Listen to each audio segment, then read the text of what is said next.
حضور نے اپنا علاقہ چھوڑا، وطن چھوڑا، ماہ رمضان میں حضور چلے، صبر کیا حضور نے دین کے لیے، کتنا صبر کرتا ہے مکے سے لے کر مدینے کا۔ محبوب کریم نے صبر کیا ماہ رمضان کے اندر روزے کے ساتھ۔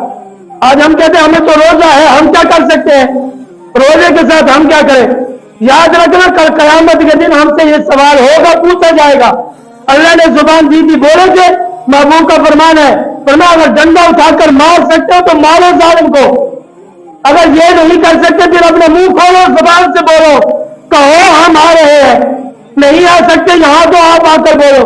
تیسرا حکم فرمایا حضرت محبوب کا فرمان ہے، فرمایا تیسرا حکم کیا ہے؟ کمزور ایمان والا کیا کہے؟